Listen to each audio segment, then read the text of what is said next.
Kamu sadar kamu butuh keluar, coba cari pergaulan yang baru, komunitas di gereja, komsel, persekutuan. Coba cari besi menajamkan besi, ya, manusia menajamkan sesamanya. Jangan jadi Kristen yang katanya.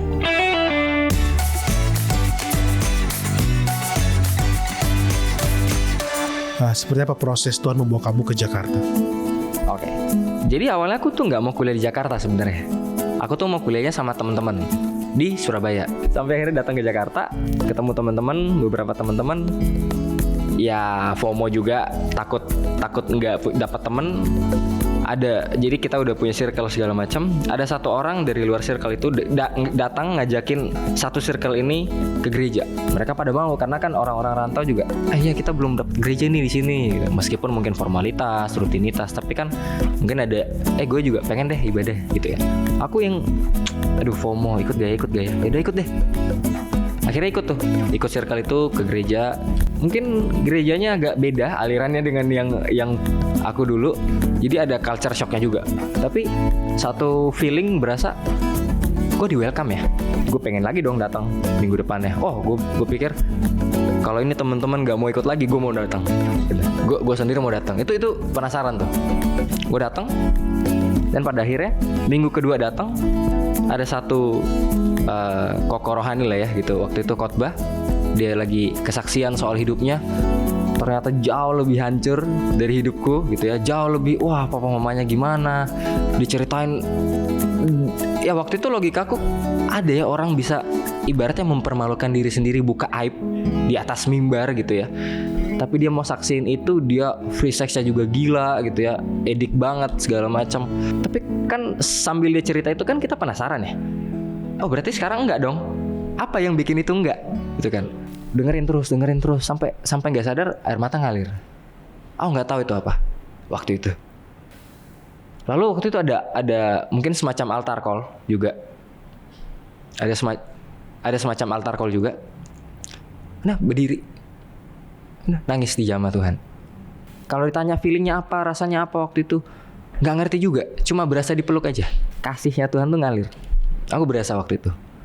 Diingat-ingat kembali. Aku mau ke Surabaya, tiba-tiba nggak jadi, tiba-tiba ke Jakarta.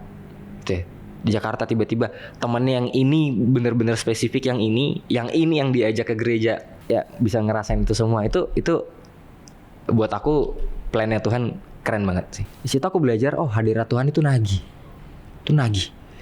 lebih nagih dari pornografi. Itu yang apa nih, something yang berbeda gitu ya. Udah aku ikut terus aja. Karena nagih makanya kita sering nyanyi kan, seperti rusa yang haus, pengen terus. Lanjut diajakin komsel. Di situ waktu itu belum ikut kan, baru minggu kedua kan. Diajakin komsel. Apaan tuh komsel segala macam. Ini yang dulu pernah gue diajak. Jadi keinget lagi tuh. Jadi keinget, iya ya. Kebayang kayak kakak yang dulu itu juga nabur doa ke aku, sampai akhirnya ada perannya juga gitu. Akhirnya ada satu retret pemulihan namanya Healing Movement Camp. HMC kita bilangnya gitu. Retretnya ke puncak segala macam, disuruh ikut. Dipromosinnya gila-gilaan gitu. Ini retret keren banget. Ini retret begini. Kenapa semua orang ngomong kayak gitu ya? Udah penasaran dong gitu ya. Udah ikut aja lah. Nothing tulus juga. Itu ikut aja. Di retret itu baru sebuah titik balik. Ngampunin papa, ngampunin mama, ngampunin ya orang-orang yang ya ada yang pernah bikin luka juga gitu ya, ada yang pernah nikung, ada yang pernah ngapain gitu ya. Terus soal gambar diri dipulihin juga. Ya, aku anaknya Tuhan ya ternyata ya, aku nggak perlu cari pengakuan orang lain, cukup Tuhan gitu ya. Bener-bener waktu itu retret itu paket lengkap banget gitu. Dan ada juga bahas soal kekudusannya Tuhan. Iya bait ini, tubuh ini bait Roh Kudus ya. Dan gue sekurang ajar itu kotorin ya. Itu minta ampun berlutut di hadapan Tuhan. Bodo amat orang lain mau lihat apa, gue mau nangis di hadapan Tuhan nih gitu. Sampai akhirnya baptis. Di situ baptis selam segala macam. Di situ aku bilang, oke, Kevin, di situ aku udah dipanggil Kelo gitu ya. Kevin Lordianto disingkatnya Kelo gitu ya. Kelo yang lama udah mati di situ, di kolam baptisan itu.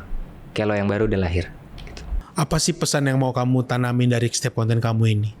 Yang kamu juga di situ kamu mendoakan juga orang-orang Kamu juga bisa membaca ayat Alkitab juga saat itu di konten kamu. Berbahagialah orang yang tidak berjalan menurut nasihat orang fasik, yang tidak berdiri di jalan orang berdosa. Aku pakai satu analogi yang sering aku pakai gitu ya. Kalau aku suka banget sama nasi Padang di tempat yang ini nih, secara nggak langsung pasti gue mau kasih tahu ke teman-teman, ini Padang di sini lu udah pernah coba nggak? Enak banget, murah lagi. Tuhan seberharga itu nggak? Kita udah ngalamin Tuhan segitunya nggak sampai kita mau promosiin. Lu udah kenal Tuhan Yesus belum? Gue dulu kayak gini, gue sembuh karena Tuhan. Lu juga butuh, gue percaya lu butuh. Lu butuh Tuhan. Nah caranya aku ya dengan konten ini sebenarnya begitu. Konsepnya sih begitu gitu. Dengan cara bagiin, ya tadi aku sempat bilang to reach the unreached. Hidup ini persembahan. Setidaknya aku mau jadi hamba Tuhan yang nyenangin hatinya Tuhan. Kevin, apa sih ayat Alkitab yang menguatkan kamu di proses-proses yang kamu gak gampang ini juga?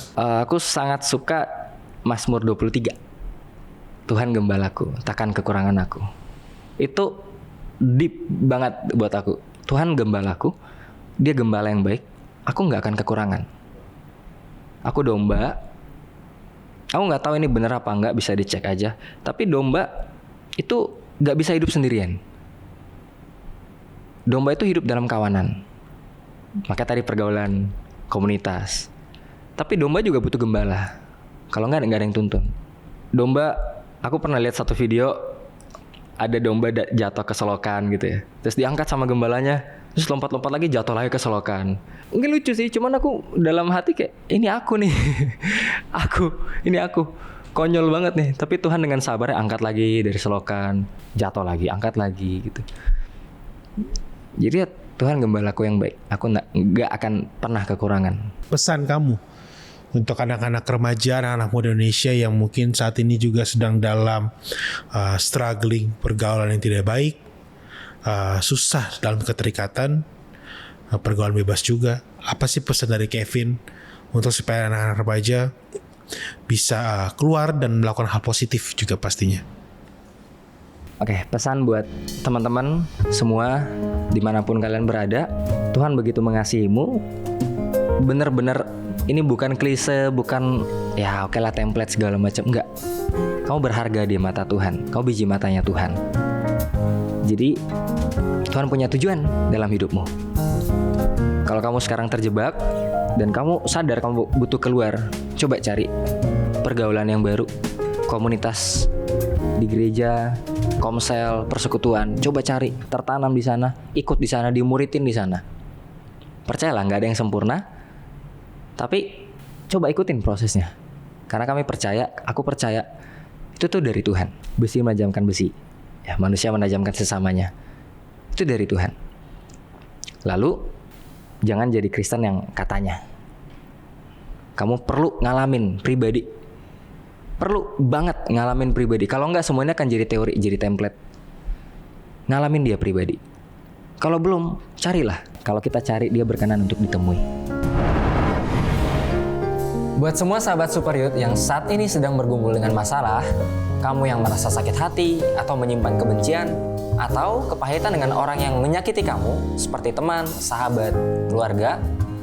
Dan buat kamu yang saat ini merasa terpuruk, merasa kesepian, dan tidak ada yang peduli dengan setiap masalah yang lagi kamu hadapin, ini waktu yang tepat untuk kamu langsung kontak nomor di bawah ini, karena layanan doa dan konseling CBN secara khusus mau berdoa buat kamu.